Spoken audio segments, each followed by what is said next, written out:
ஆண்டவரும் இரட்சகருமாய் இயேசு கிறிஸ்துவின் நாமத்தினாலே உங்கள் யாவருக்கும் என் அன்பான வாழ்த்துதலை நான் தெரிவித்துக் கொள்கிறேன். கர்த்தர் தாமே உங்களை ஆசீர்வதிப்பார். இந்த நாளின் செய்தியின் தலைப்பு, அழைக்கப்பட்டவர்கள் எப்படி இருக்க வேண்டும். அழைக்கப்பட்டவர்கள் எப்படி இருக்க வேண்டும் என்ற தலைப்பில் நாம் பேச போகிறேன். ரோமர் 8ஆம் அதிகாரம் 29-30 வசனங்களை நாம் வாசிக்கலாம். ரோமர் 8:29-30. தம்முடைய குமாரன் ரெக்கார்ட் ஆயிட்டு இருக்குங்க. தம்முடைய குமாரன் அநேக சகோதரருக்குள்ளே முதற் பேரானவராய் இருக்கும் பொருட்டு தேவன் எவர்களை முன் அறிந்தாரோ அவர்களை தமது குமாரனுடைய சாயலுக்கு ஒப்பாய் இருப்பதற்கு முன் குறித்திருக்கிறார். எவர்களை முன் குறித்தாரோ அவர்களை அழைத்தும் இருக்கிறார். எவர்களை அழைத்தாரோ அவர்களை நீதிமான்களாக்கியும் இருக்கிறார். எவர்களை நீதிமான்களாக்கினாரோ அவர்களை மகிமைப்படுத்தியும் இருக்கிறார். அன்பான தெய்வ பிள்ளைகளே, ஒன்று தெரிந்து கொள்ளுங்கள். நாம் யாவரும் ஆண்டவராகிய இயேசு கிறிஸ்துவை ஏன் நாம் ஏற்றுக்கொண்டிருக்கிறோம்? அவர் எதற்காக நம்மை, ஆண்டவராகிய இயேசு கிறிஸ்து நம்மை தெரிந்து கொண்டார் தெரியுமா? எதற்காக நம்மை அவர் ரட்சித்திருக்கிறார் தெரியுமா? ஒரு நாள் நாம் பரலோகம் போகும்போது நமக்கு இந்த ரூபம் இருக்காது. நன்றாய் கவனிங்க. நமக்கு இப்பொழுது இருக்கிற குட்டையாகவோ நெட்டையாகவோ பருமனாகவோ கருப்பாகவோ சிகப்பாகவோ கூந்தல் இப்படியாகவோ அப்படியெல்லாம் இருக்காது. எல்லாரும் எப்படி இருப்பாங்களாம்? ஒரு வேறுபட்ட ரூபம், மறு ரூபம் ஆகி இயேசு கிறிஸ்து அங்கே பரலோகத்தில் எப்படி இருப்பாரோ அப்படியே நமக்குடைய சரீரமும் மாறி அவரை நாம் தரிசிப்போம். அதனால இங்கே சொல்லப்பட்டிருக்கிறது, தமது குமாரனுடைய சாயலுக்கு ஒப்ப ஆவதற்கு என்ன பண்ணியிருக்கிறாராம்? முன் குறித்திருக்கிறாராம். அதனால திரும்ப என்ன சொல்கிறது? எவர்களை முன் குறித்தாரோ அவர்களை அழைத்திருக்கிறார். எவர்களை அழைத்தாரோ அவர்களை நீதிமான்கள் ஆக்கி இருக்கிறார். எவர்களை நீதிமான்கள் ஆக்கினார்களோ அவர்களை மகிமைப்படுத்தி இருக்கிறாராம். எனவே அன்பு தெய்வ ஜனமே, ஆண்டவர் நம்மை அழைத்து நீதிமான ஆக்கி பரிசுத்தப்படுத்தி அவருடைய சாயலுக்கு ஒப்பாக நாம் ஒரு நாள் பரலோகத்திலே இருப்பதற்காக நம்மை மகிமைப்படுத்துகிறாராம். அல்லேலூயா சொல்லலாமா? இது ஒரு மகிமையான ஒரு வாழ்வுக்காக ஆண்டவர் நாம் அழைத்திருக்கிறார். சரி, அப்படியானால் அழைத்தவர்கள் இந்த அழைப்பு என்ன பண்ண வேண்டுமா? அந்த அழைப்புல நாம் கவனமா இருக்கணும். அதனால்தான் 2 பேதுரு 1:10, 2 பேதுருவின் புஸ்தகம் 1:10 இப்படியாக சொல்லுகிறார். வாசியுங்கள். ஆகையால் சகோதரரே, உங்கள் அழைப்பையும் தெரிந்து கொள்ளுதலையும் உறுதியாக்கும்படி ஜாக்கிரதையாயிருங்கள். இவைகளை செய்தால் நீங்கள் ஒரு காலம் இடறி விழுவதில்லை. ஒரு காலம் இடற மாட்டீர்கள். அன்பான தெய்வ மக்களே, ஆகையால் உங்கள் அழைப்பு, நீங்கள் எதற்காக அழைக்கப்பட்டிருக்கிறீர்கள்? இதற்காக நீங்கள், ஆண்டவர் உங்களை அழைத்திருக்கிறார். நீங்கள் எப்படி இருக்க வேண்டும் என்று அழைத்திருக்கிற அந்த அழைப்பை நீ உண்மையாக நம்புவாயானால், அந்த அழைப்பிலே நிற்பாயானால் நீ ஒருபோதும் இடற மாட்டாய். இன்றைக்கு அருமையான தேவனுடைய பிள்ளைகளே, ஆண்டவரை ஆராதித்த பிள்ளைகள் இடறிவிட்டார்கள். ஆண்டவருக்கு ஊழியம் செய்தவர்கள் அநேகர் இடறிவிட்டார்கள். ஆண்டவருக்கு ஊழியம் செய்த அநேகர் இப்பொழுது பிக்சர்ல இல்லாமல் போய்விட்டார். காரணம் என்ன என்றால், அவர்களுடைய அழைப்பு என்ன? அவருடைய அழைப்பு என்ன? அந்த அழைப்பினை அவர்கள் நிற்காமல் போனதினாலே அவர்கள் எல்லாம் இடறி விழுந்து விட்டார்கள். எனவே அழைப்பை நாம் கவனமாக காத்துக்கொள்ளும். இங்கே சொல்லப்பட்டிருக்கிறது, ஜாக்கிரதையாய், ஆமா உறுதி, அழைப்பையும் தெரிந்து கொள்ளையும் உறுதியாக்கும்படி ஜாக்கிரதையா இருங்கள். ஆமா, ஜாக்கிரதையா இருக்க வேண்டும். இந்த அழைப்பிலிருந்து நம்மை, என்ன அழைப்பு? நம்மை மகிமைப்படுத்தி அவருக்கு ஒப்பாக மாற்றுகிற அழைப்பை பிசாசுக்கு பிடிக்காது. எப்படியாவது அவனுக்கு கூட்டத்தில் கொண்டு போய் நரகத்தில் சேர்க்கணும்னு அவன் போராடிட்டு இருக்கிறான். அதனாலதான் கிறிஸ்தவ பிள்ளைகளை எப்படியாக அவன் வஞ்சித்து அவர்களை கிறிஸ்துவனுடைய அன்பை விட்டு விலக வைக்க வேண்டும் என்று சொல்லி அவன் கங்கணம் கட்டி கொண்டிருக்கிறான். இந்த மாய வலையில நாம் விழாதபடி நம்முடைய அழைப்பை, அப்ப அழைக்கப்பட்டவர்கள் ஜீவிக்க வேண்டியதான ஒரு சில பண்புகள் இருக்கிறது. அதை நான் சொல்லித் தருகிறேன். அதை நீங்கள் கடைபிடித்தால் ஒரு காலம் நீங்கள் அழைப்பை விட்டு மாறி போக மாட்டீர்கள். நாம் எப்படி இருக்க வேண்டுமா? அழைப்பு 1 பேதுரு 2:9 வாசிக்கலாம். 1 பேதுரு 2:9. நீங்களோ உங்களை அந்தகாரத்தில் இருந்து தம்முடைய ஆச்சரியமான ஒளியினிடத்திற்கு அழைத்தவருடைய புண்ணியங்களை அறிவிக்கும்படி தெரிந்து கொள்ளப்பட்ட சந்ததியாகவும் ராஜரிகமான ஆசாரியமாயும் பரிசுத்த ஜாதியாயும் அவருக்கு சொந்தமான ஜனமாயும் நீங்கள் இருக்கிறீர்கள் என்று சொல்லப்படும். எனவே எதிலிருந்து வரவழைச்சிருக்கிறாராம்? அந்தகாரத்தினின்று ஆச்சரியமான ஒளிக்கு ஆண்டவர் நம்மை வர அழைத்திருக்கிறாராம். எனவே இந்த வர அழைத்தவர்கள் என்ன பண்ண வேண்டுமாம்? அவருடைய புண்ணியங்களை அறிவிக்க வேண்டும். முதலாவது நம்மிடத்துல காணப்பட வேண்டிய அந்த குணாதிசயம் என்ன? அவருடைய புண்ணியங்களை நாம் மற்றவர்களுக்கு அறிவிக்க வேண்டும். அவருடைய புண்ணியம் என்பது என்ன? அருமையானவர்களே, நாம் இருளிலே வாழ்ந்துடும். இருள் என்பது பாவம், இருள் என்பது அநியாயம், இருள் என்பது அக்கிரமம். அந்த இருளிலே வாழ்கிறவர்களுக்கு முடிவு நரகம். அந்த இருளில் இருந்து ஆச்சரியமான ஒளியினிடத்துக்கு நம்மை வரவழைத்திருக்கிறார் ஆண்டு. அந்த புண்ணியத்தை நாம் அறிவிக்க வேண்டும். இந்த புண்ணியத்தை நம்ம ஏற்கனவே இயேசு நமக்கு தேடி கொடுத்துட்டார். அவர் சிலுவையில் அடிக்கப்பட்டு இரத்தம் சிந்தி மனிதனாக அவதாரம் எடுத்து வந்து இந்த உலகத்திலே நம்மளை போல வாழ்ந்து பரிசுத்தமாக ஜீவித்து பலியாக ஒப்பு கொடுக்கப்பட்டு அந்த புண்ணியத்தை நமக்கு சேர்த்து கொடுத்திருக்கிறார். இந்த புண்ணியத்தை நாம் அறிவிக்கிறவர்களாக இருக்கணும். இல்லையா? சொல்லலாமா? ஆமா. அதனாலதான் நான் சொன்னேன், ஆமா, குடில் அமைத்து குழந்தைய வச்சுக்கிட்டு இன்னும் தாலாட்டு பாட்டு பாடிட்டு இருக்க கூடாது. இப்ப நம்ம ரட்சிக்கப்பட்ட ஜனம். ஆண்டவர் குமாரன் எதுக்கு கொடுக்கப்பட்டார்? நம்முடைய பாவங்களை நீக்கி நம்மை பரிசுத்தப்படுத்தி அவரோடு சேர்ப்பதற்கு. இது ஒரு பெரிய புண்ணியம். இந்த புண்ணியத்தை அறிவிக்கும்படியாக பிரியமான தேவனுடைய பிள்ளைகளே நாம் வரவழைக்கப்பட்டிருக்கிறோம், நாம் அழைக்கப்பட்டிருக்கிறோம். புண்ணியத்தை அறிவிக்கும்படி அழைக்கப்பட்டிருக்கிறோம். எனவே புண்ணியத்தை அறிவிக்க வேண்டும்.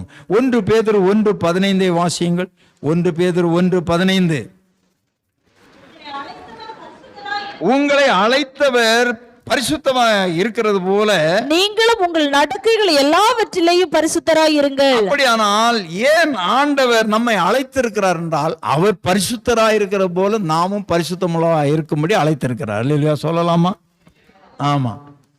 நம்ம ஆண்டவர் எவ்வளவு நல்லவர் பாருங்க. நம்ம ஆண்டவர் எவ்வளவு நல்லவர். அவர் பரிசுத்தம் உள்ள தெய்வம். அவர் இந்த உலகத்திலே 3.5 ஆண்டு காலம்தான் அவருடைய ஊழியத்தை செய்தார். அப்பொழுது சீசரிடத்திலையும் கேட்டார், அவரை வந்து சந்தித்த மக்களிடத்திலையும் கேட்டார், உங்களிலே நான் பாவி என்று யாராவது குற்றம் சாட்ட முடியுமா? என்னில் ஏதாவது ஒரு பாவத்தை உங்களால் சொல்ல முடியுமா? சொல்லுங்க அப்படின்னு. யாரும் அவரிடத்துல எந்த அநியாயத்தையும் காண முடியவில்லை, எந்த ஒரு குறையும் காண முடியவில்லை. அவர் பரிசுத்தம் உள்ள தெய்வம், பிரியமானே. எனவே அவர் பரிசுத்தமா இருக்கிறது போல நாமும் பரிசுத்தமா இருப்பதற்கு நம்மை என்ன பண்ணியிருக்கிறாராம்? அழைத்திருக்கிறார். நமக்கு ஒரு அழைப்பு கொடுத்திருக்கிறார். நம்மை அழைத்திருக்கிறார். எதற்காக? அவர் பரிசுத்தமா இருக்கிறது போல நீங்களும் உங்கள் நடக்க எல்லாவற்றிலும் பரிசுத்தமா இருங்க. நிறைய பேர் சொல்லுவாங்க, அவங்க யோக்கியமா, அவங்க இப்படி பண்றாங்களே, அந்த பாஸ்டரை நான் பார்த்தேன், அவர் இந்த பண்றாரு, அந்த பாஸ்டரை பார்த்தேன், இந்த விசுவாசியை பார்த்தேன். ஆண்டவர் ஒரு காலம் சொல்லல. இங்க பேதுரு சொல்லுகிறாரு, யார் பரிசுத்தரா இருக்கிறாராம்? ஆண்டவர் பரிசுத்தரா இருக்கிறது போல நீங்கள் உங்கள் நடக்க எல்லாவற்றிலும் பரிசுத்தமா. அப்ப நம்ம யாரை பார்க்கணும்? நம்ம ஆண்டவரை தான் பார்க்கணும். மனுஷனை பார்க்க. மனுஷன் எல்லாருக்கும் குறை உண்டு. ஆண்டவரே ஒரு நாள் சொன்னார், நல்ல போதகர், என்ன ஏண்டா நல்லவர்னு சொன்ன, நல்லவன் இந்த உலகத்துல யாருமே இல்லையா அப்படின்னு சொன்னார். புரியுதா உங்களுக்கு? ஆனாலும் ஆண்டவர் நல்லவர் தான். யாருக்கும் அவர் அநியாயம் பண்ணல. ஆமா. ஏன் அப்படி சொன்னார் தெரியுமா? ஆண்டவர் அந்த இயேசுவை பார்த்தும் சிலர் சொன்னாங்க, இவனுக்கு பேய் பிடிச்சிருக்கு, இவன் போஜன பிரியன் அப்படின்னு. அதனால தான் அவர் சொன்னார், நானும் கூட நல்லவன் இல்லை பாரு, மற்றவங்களுக்கு கண்கு நானே என்ன இல்லை, அந்த நல்லவனே சொல்றேன்னு. ஆனால் மரித்து உயிர்த்தெழுந்த தெய்வம் நல்லவராக இருக்கிறார். அவர் நடந்து கொண்டிருக்கும் போது அவரிடத்துல ஏதாவது ஒரு குற்றத்தையும் யாரும் கண்டுபிடிக்க முடியவில்லை. யாருக்கும் ஒரு அநியாயம் செய்யலை, யாருக்குமே ஒரு அக்கிரமம் செய்யலை. புரிகிறதா பிரியமானவளே? ஆமாம், நம்ம எல்லாம் பார்க்குறோம். யோவான் எழுதின சுவிசேஷம் 4ஆம் அதிகாரம், அங்கே போக வேண்டாம். நான் சொல்கிறேன், நம்ம ஒருத்தரை பற்றி ஒருத்தரை ஒரு காரியத்தை விசாரிக்கணும்னா கூட 10 பேரை வச்சுட்டு விசாரிப்போம், 10 பேர்கிட்ட அம்பலப்படுத்துவோம். நல்லா கவனிங்க.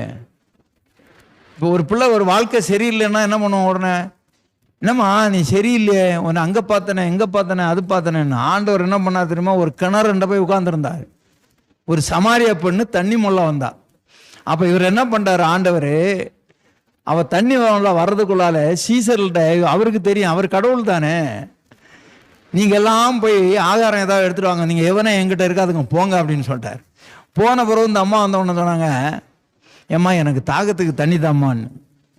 அந்த அம்மா சொன்னாங்க, நீர் யூதராச்சே, நாங்கள் சமாரியர்கள், நீர் எங்கள்கிட்ட தண்ணி வாங்கி குடிக்கக்கூடாது அப்படின்னு சொன்னாங்க. அப்போ அவர் சொன்னார், உன்னிடத்துல பேசுகிறது யாருன்னு தெரிஞ்சா நீ எங்கிட்ட தண்ணி கேட்டிருப்ப, நான் உனக்கு ஜீவ தண்ணீரை கொடுத்துருப்பேன்னு. அப்படி சொல்லிட்டு சொன்னார், உன் புருஷன் எங்கே அழைச்சிட்டு வா அப்படின்னு சொன்னார். அவர் சொன்னா, எனக்கு புருஷன் இல்லைன்னு. உடனே என்ன சொன்னார் தெரியுமா? ஆமாம்மா, ஏற்கனவே 5 பேர் இருந்தாங்க, இப்போ இருக்கிறானே 6வது அவன் கூட உனக்கு புருஷன் இல்லை அப்படின்னு சொன்னார். நான் சொல்கிறேன், உங்களுக்கு புரியுதா? எப்போ சொன்னார்? சீசர்களை எல்லாம் விரட்டி விட்டுட்டார், ஓடி போங்கடான்னு தனியாக சொன்னார். இன்னொருத்தருடைய பாவத்தை அம்பலப்படுத்துகிறவர் நம்முடைய ஆண்டவர் இல்லை. நம்முடைய ஆண்டவர் பார்த்தீங்களா, அவளை உணர்த்தும்படி அவங்களெல்லாம் அனுப்பி விட்டுட்டு தனியாக தான் பேசினார். அந்த அம்மா சொன்னா, அழுதுட்டா, ஓடுனா ஊருக்குள்ளார. நடந்தது எல்லாவற்றையும் ஒருத்தர் சொல்லிட்டாரு, வாங்க வாங்க அவர் தான் மேசியா மேசியா மேசியான்னு மேசியாவே சொல்லிட்டா. புரிகிறதா உங்களுக்கு? அவ இயேசுவை பற்றி சொல்லிட்டா, புண்ணியத்தை சொல்லிட்டா. ஆமா, அப்ப பாத்தீங்களா, ஆண்டவர் நல்லவர். அவர் அப்படிப்பட்ட தெய்வம் நம்முடைய ஆண்டவர். அவர் பரிசுத்தமுள்ள தெய்வம். அவர் யாரையும் பாவியையும் என்ன பண்ண மாட்டாரு, அவரு அம்பலப்படுத்துகிற தெய்வம் அல்ல. ஆமா, ஒன்று கிடைச்சா போதும் நம்ம ஆளுங்களுக்கு. ஆல் இந்தியா ரேடியோ இப்ப இருக்கிற என்ன நியூஸ், நல்ல நியூஸ், என்ன நியூஸ், எல்லாம் நல்ல நியூஸ் தான். ஆமா, எல்லா நியூஸ் சேனல்லையும் போட்டு விட்டுருவாங்க. ஒரு காரியம் கிடைச்சா போதும், அது இருக்கோ இல்லையோ எனக்கு தெரியாது. புரிகிறதா உங்களுக்கு? ஒரு பெண்ணை விபச்சாரத்தில் கையும் களவுமாக பிடிச்சிட்டாங்களாம். மோசே சொன்ன மாதிரி இவளை என்ன பண்ணணும், கல்லெறிஞ்சு கொல்லணும் அப்படின்னு கொண்டு வந்தாங்க. ஆண்டவர் குனிந்து தரையில் எழுதினாராம். ஆமா, அதுக்கு முன்னால் அவர் சொன்னாராம், சரி உண்மைதான், கையும் களவுமா பிடிச்சிட்டீங்கல்ல, உங்களிலே பாவம் இல்லாதவன் முதல்ல கல்லோட வந்து நிற்கிறானுங்க. மோசே சொல்லி இருக்கிறாரு, ஐயா அவங்கள என்ன பண்ணணும், கல்லெறிஞ்சு கொல்லணும். ஆளுக்கு ஒவ்வொரு கல்லை கொண்டு வந்துருக்கிறான். ஆமா, இவன் எல்லாம் அவ விபச்சாரி, அந்த விபச்சாரிகிட்ட போனவனுங்க தான் இவன் எல்லாம். கையங்களமா பிடிச்சிட்டேன்னு கையங்களமா பிடிச்சிட்டோம்னா அவளுக்கு கூட விபச்சாரம் பண்ணணும்னு பிடிச்சிட்டு வரணும் அல்லவா? இவளை மட்டும் கொண்டு வந்தாங்க. மனுஷன் அப்படிதாங்க, யார் இலக்காரம் உண்டோ, யாரு எதிர்த்து பேச மாட்டாங்களோ, யார் சண்டை போட மாட்டாங்களோ, ரொம்ப ரொம்ப ஒரு வழி பண்ணிடுவாங்க. அப்போ ஆண்டவர் என்ன பண்ணாரு, தரையில் குனிஞ்சு எழுதினார். இப்போ நிமிந்து பார்த்து சொன்னாரு, உங்களிலே பாவம் இல்லாதவன் எவனோ முதல்ல கையில் கல்லை எறியுங்கடான். ஐயோ, இவர் என் பேரையும் கீழே எழுதிடுவார் போல இருக்கு. கல்லை போட்டுட்டு ஓடியே போயிட்டான். திரும்பவும் எழுதுறாரு. எழுதிட்டு பார்த்தா எவனையும் காணோம். அந்த அம்மாட்ட கேட்டாரு, என்னம்மா கல் கொண்டு வந்தவெல்லாம் என்ன ஆச்சு? எல்லாம் போயிட்டானுங்க ஐயா. சரி, நானும் உன்னை நியாயம் தீர்க்க விரும்பல, நீ போய் இனி பாவம் செய்யாது. ஆண்டவருடைய அன்பு அது. அன்பு தெய்வ பிள்ளைகளே, ஆண்டவர் பரிசுத்தமுள்ளவராக இருக்கிறது போல நாமும் பரிசுத்தமாக இருக்க வேண்டும். அவரிடத்துல பாவத்தை யாருமே கண்டுபிடிக்க முடியவில்லை. கவனமாக இருக்க வேண்டும். சோதரம் 1 கொரிந்தியர் 1:9 வேகமாய் வாசிக்கலாம். 1 கொரிந்தியர் 1:9.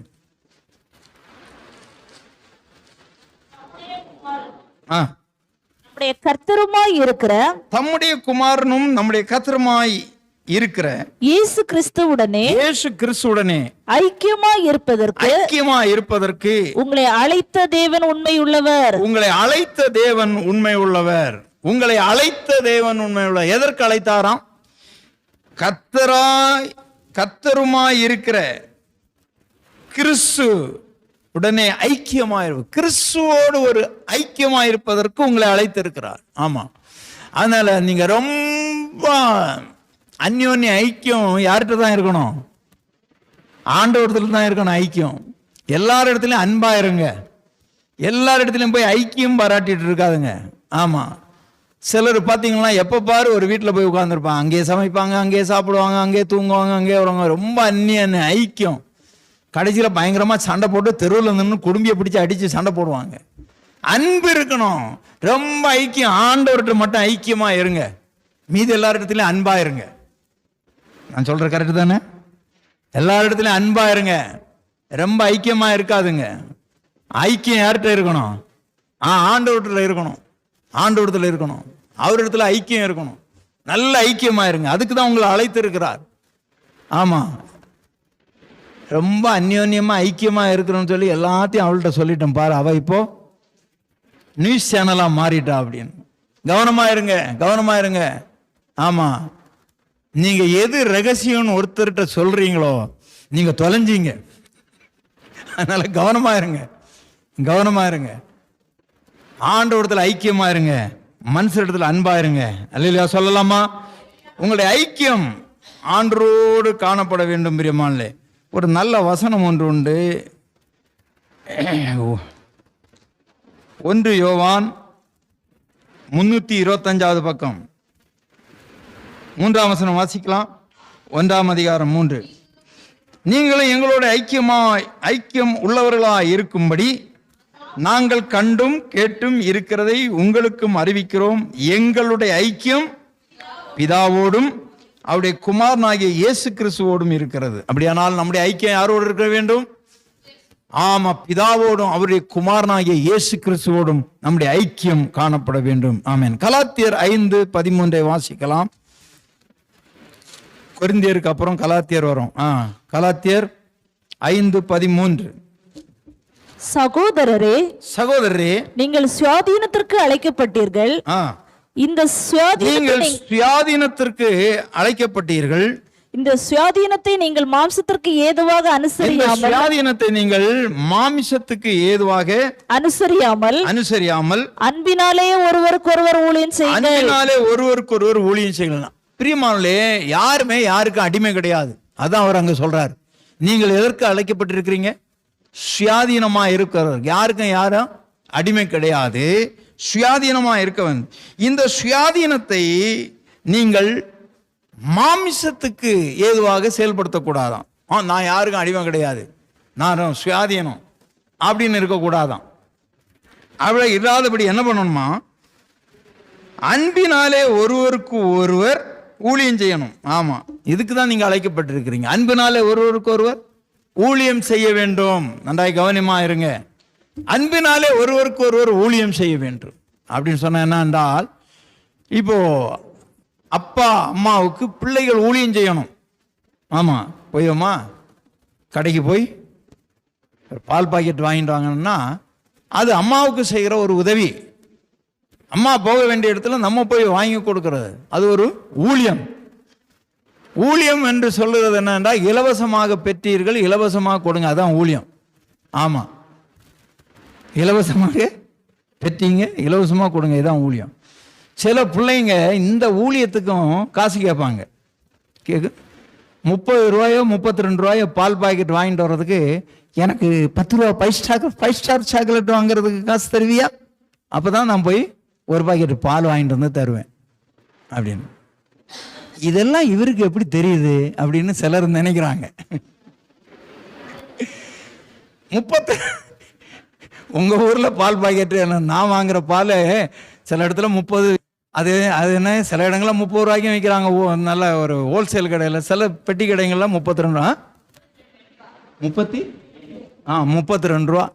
32 ரூபாய்க்கு பால் வாங்கிட்டு வர்றதுக்கு 10 ரூபாய்க்கு சாக்லேட் வாங்குறது காசு கொடுக்கணுமா, இவங்களுக்கு கூலி கொடுக்கணுமா? ஆமா.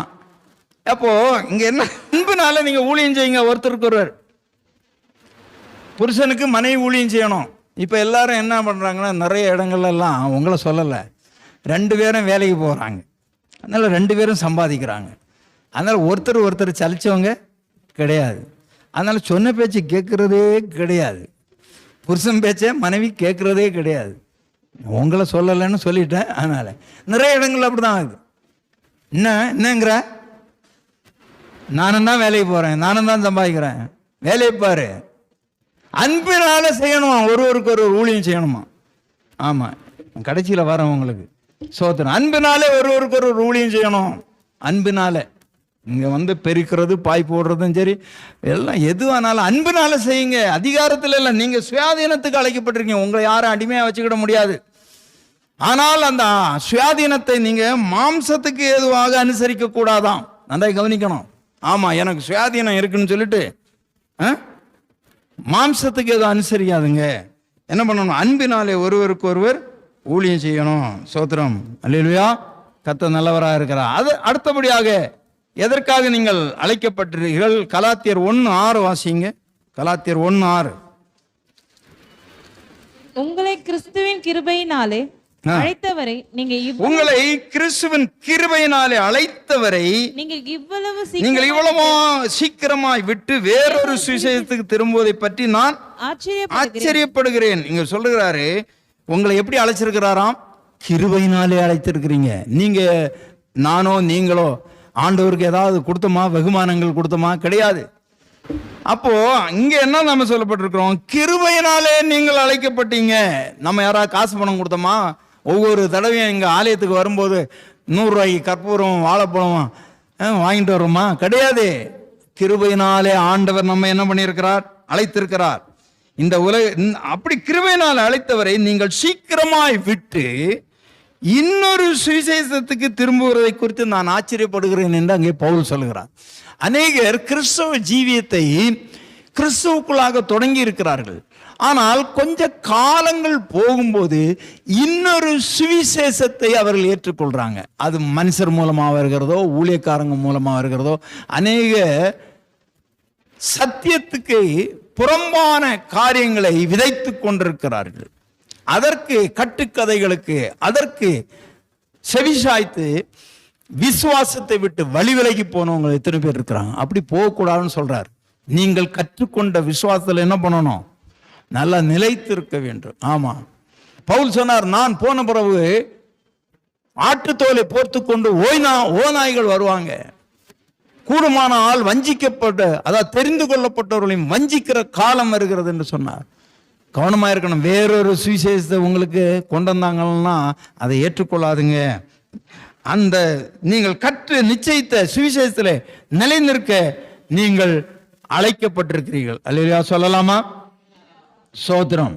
1 கொரிந்தியர் 7:20 வாசிங்க. 1 கொரிந்தியர் 7:20. இங்கதான் உங்களுக்கு நல்ல ஒரு பாடம் கற்றுக் கொடுக்குறேன்னு சொன்னேன். அவனவன் தான் அழைக்கப்பட்ட நிலைமையிலே நிலைத்திருக்க கடவன். அடிமையாய் நீ அழைக்கப்பட்டிருந்தால் கவலைப்படாதே. நீ சுவாதீனனாக கூடுமானால் அதை நலம் என்று அனுசரித்துக் கொள். அழைக்கப்பட்ட அழைப்பிலே நீங்கள் என்ன பண்ண வேண்டுமா? நிலைத்திருங்கள் என்று சொல்லப்பட்டிருக்கிறது. கர்த்தருக்கு ஸ்தோத்திரம். நீ அடிமையாய் அழைக்கப்பட்டிருந்தால் கவலைப்படாதே. நீ சுயாதீனனாய் கூடுமானால் அதை நலமென்று அனுசரித்துக்கொள் என்று சொல்லப்பட்டிருக்கிறது.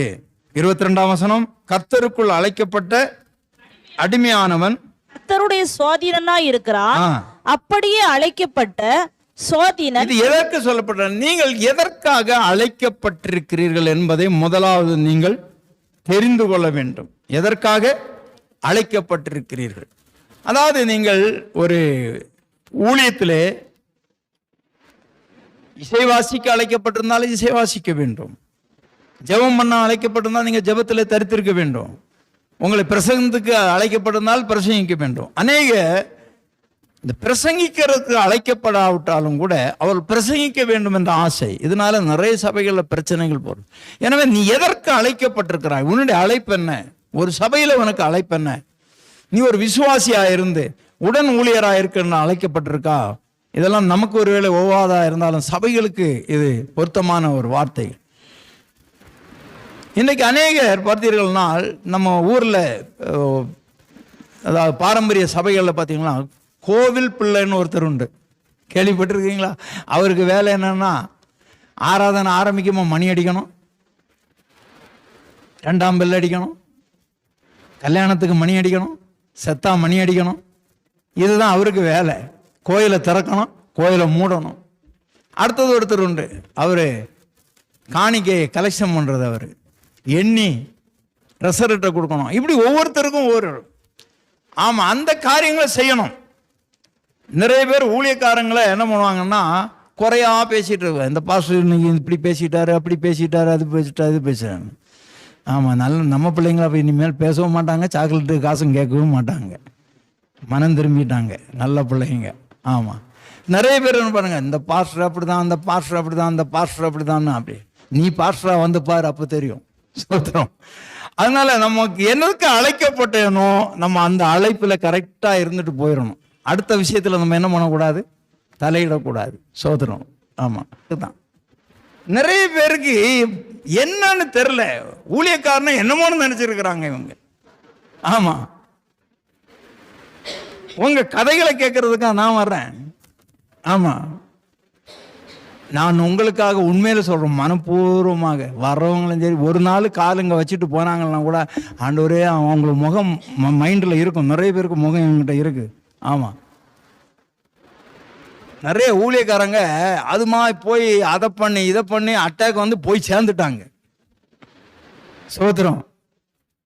அதனால ரொம்ப கவனமா இருக்கணும் பிரியமானே. நாம் எதற்காக அழைக்கப்பட்டிருக்கிறோம் அதுல கவனமா இருங்க, கவனமா இருங்க, ரொம்ப கவனமா இருக்கணும்.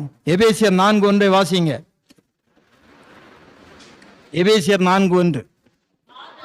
ஆதலால் கர்த்தர் நிமித்த கட்டுடனாகிய நான் உங்களுக்கு சொல்லுகிற புத்தி என்னவெனில், நீங்கள் அழைக்கப்பட்ட அழைப்புக்கு பாத்திரவான்களாய் நடந்து மிகுந்த மனத்தாழ்மையும் சாந்தமும் நீடிய பொறுமை உடையவர்களாய் அன்பினால் ஒருவரை ஒருவர் தாங்கி சமாதான கட்டினால் ஆவியின் ஒருமையை காத்துக்கொள்வதற்கு ஜாக்கிரதையாக. ஆவியின் ஒருமையை காத்துக்கொள்ளுங்க. அன்பினால ஒருவர் என்ன பண்ணணும், தாங்கணும். அன்பினாலே, அல்லேலூயா சொல்லலாமா? அன்பினாலே ஒருவர் என்ன பண்ணணும் நீங்க? மிகுந்த மனத்தாழ்மை, சாந்தம், நீடிய பொறுமை, அன்பினாலே ஒருவர் தாங்கணும். ஆமா, கல்யாணம் பண்ண புதுசுல என்ன பண்ணுவாங்க தெரியுமா? நீங்க எல்லாம் சொல்லுங்களேன், கல்யாணம் பண்ண புதுசுல புருஷனை என்னன்னு கூப்பிடுவீங்க? சென்னையில் நிறைய பேர் மாமா மாமா அப்படின்னு கூப்பிடுவாங்க. எங்கள் ஊர் சைடில் அத்தான்னு கூப்பிடுவாங்க. நீங்கள் சொல்லுங்கள், என்னன்னு கூப்பிடுவீங்க?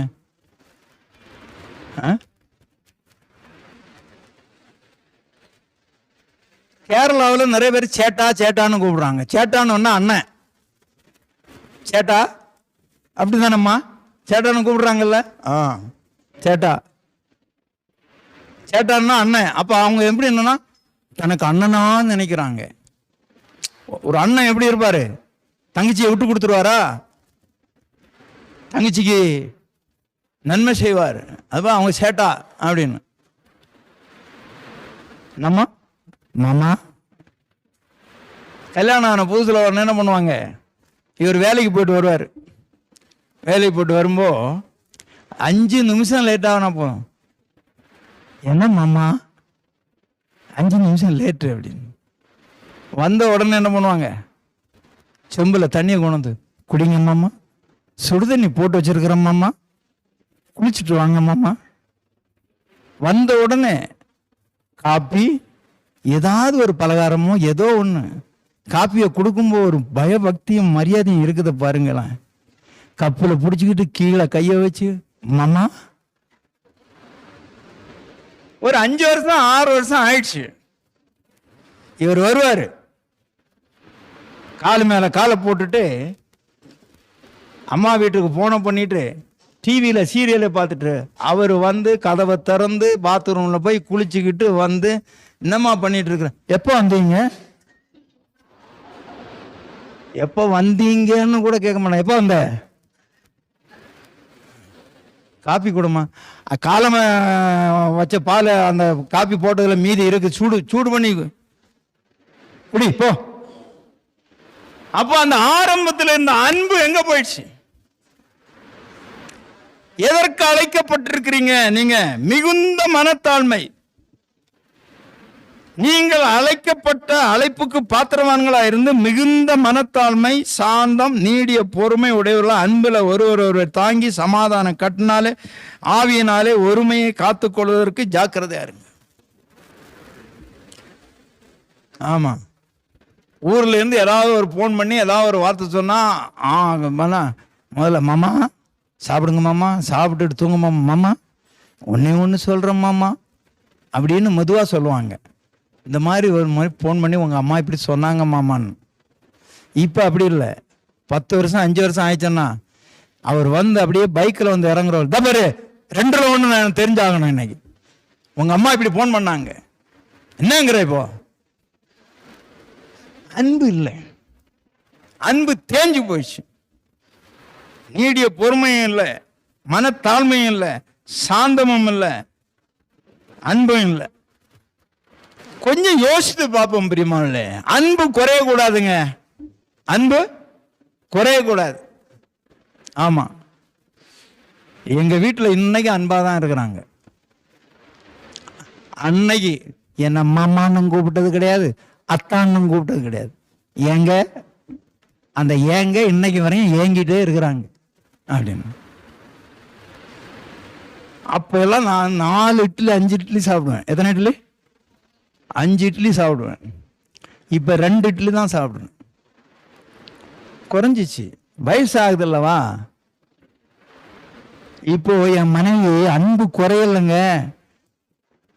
ஏம்மா எனக்கு 2 இட்லி போதணும்னா 5 இட்லி மாவை 2 இட்லியா ஊற்றி கொண்டு வந்து தருவாங்க.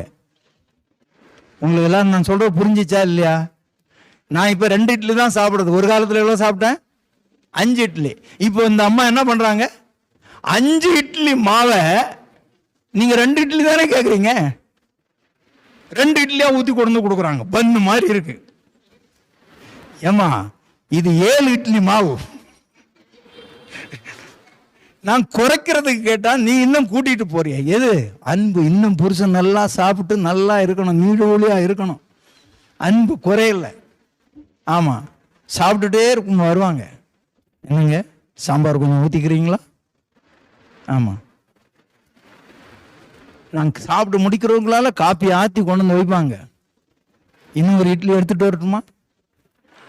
அன்னைக்கு இருந்த அன்பு இன்னும் குறையலைங்க. ஆமா, இன்னும் குறையல. 1 பேதுரு 2:21. இதற்காக நீங்கள் அழைக்கப்பட்டிருக்கிறீர்கள், ஏனெனில் கிறிஸ்து உங்களுக்காக பாடுபட்டு நீங்கள் தம்முடைய அடிச்சுவடுகளை தொடர்ந்து வரும்படி உங்களுக்கு மாதிரியை பின்பற்றி போனார். அவர் பாவம் செய்யவில்லை, அவருடைய வாயிலே வஞ்சனை காணப்படவில்லை. அவர் வையாமலும் பாடுபடும்போது பயமுறுத்தாமலும் நியாயமாய் தீர்ப்பு செய்வதற்கு தம்மை ஒப்புவித்தார். அதன் பொருள் என்ன? அவருடைய அடிச்சுவடுகளை பின்பற்றுவதற்கு ஆண்டவர் உங்களை அழைத்திருக்கிறார். என்ன அடிச்சுவடு? அவர் பாவம் செய்யவில்லை. அவர் வையப்படும் போது அவரை திட்டுனாங்க நிறைய பேர். ஆமா, இவன் பிசாசு பிடிச்சவன், பிசாசுகளின் தலைவன், போஜன பிரியன், இப்படியெல்லாம் உன்னை நீயே ரட்சித்துக்கொள், இறங்கி வா. அவர் திட்டும் போது, வையப்படும் போது என்றால் அவரை திட்டுனாங்க. அப்படி திட்டும்போது அவர் பதில் திட்டல, பாடுபடும் போது பயமுறுத்தல. என்ன நீங்க சிலுவையில் அறையுங்களா, நீ நாசமா போயிடுவ அப்படின்னு எல்லாம் அவர் என்ன பண்ணல, பயமுறுத்தல. நியாயமாய் தீர்ப்பு செய்வதற்கு ஒப்பு கொடுத்தார். எனவே நீங்கள் இதற்காக தான் அழைக்கப்பட்டு, எதற்கு? அவருடைய அடிச்சுவடுகளை நாம் பின்பற்றி வர வேண்டும், அவருடைய அடிச்சுவடுகளை ஃபாலோ பண்ண வேண்டும். சிலர் நல்ல தாய் தப்பனா இருந்தா என்ன சொல்லுவாங்க, எங்க அப்பா அன்னைக்கு சொல்லி கொடுத்ததை நான் இன்னைக்கும் கடைபிடிக்கிறேன்னு சொல்லுவாங்க. அவங்கள அடிச்சுவடுகளை பின்பற்றுகிறோம். எனவே கவனமா இருப்போம் பிரியமானே. முழங்கால் படியிடலாம். வருட கடைசியில நாம் வந்திருக்கிறோம். நாம் எதற்காக அழைக்கப்பட்டிருக்கிறோம் பிரியமானே? அழைப்பையும் தெரிந்து கொள்ளையும் உறுதியாய் பற்றி கொண்டு நீங்கள் இடரல் அடைவதில்லை. ஆண்டவர் நமக்கு செய்த புண்ணியத்தை அறியா ஆச்சரியமான ஒளியின் இடத்துக்கு அந்தகாரத்திலிருந்து நம்மளை வரவழைத்திருக்கிறார். அவருடைய புண்ணியங்களை அறிவிக்க அழைக்கப்பட்டிருக்கிறோம். பரிசுத்தமாய் இருப்பதற்கு அழைக்கப்பட்டிருக்கிறோம். கிறிஸ்துவோடு ஐக்கியமாய் இருக்கிறதற்கு, அன்பினாலே ஒருவருக்கு ஒரு ஊழியம் செய்ய அழைக்கப்பட்டிருக்கிறோம். நாம் சத்தியத்திலே நிலைநிற்க அழைக்கப்பட்டிருக்கிறோம். அழைத்த அழைப்பிலே நாம் நிலைத்திருக்க வேண்டும். நாம் அன்பை வெளிப்படுத்துகிற பிள்ளைகளாக இருக்க வேண்டும். சாந்தம், நீடிய பொறுமை உடையவர்களாக இருக்க வேண்டும். ஆண்டவருடைய அடிச்சோடுகளை நாம் பின்பற்ற வேண்டும். அடிச்சோடுகளை பின்பற்ற வேண்டும் பிரியமானே. அப்படி அடிச்சோடுகளை பின்பற்றி நாம் வாழ்வோமானால், இந்த உலகத்தை விட்டு நாம் போகும்போது பரலோகத்துக்கு போய் அவருக்கு ஒப்பாக நாம் மாறுவோம். பரலோக பிதாவே ஸ்தோத்திரம். கேட்ட வசனத்தின்படி பிள்ளைகள் அழைக்கப்பட்டவர்கள் எப்படி இருக்க வேண்டும் என்று சொல்லி அறிந்து அதன்படி ஜீவிக்க கிருபைதார். வரைய காரியங்களை ஆயத்தப்படுத்தும் பிள்ளைகளை ஆசீர்வதி சமாதானமாய் அனுப்பும். இயேசுவின் ஜெபிக்கிறேன் பிதாவே, ஆமென்.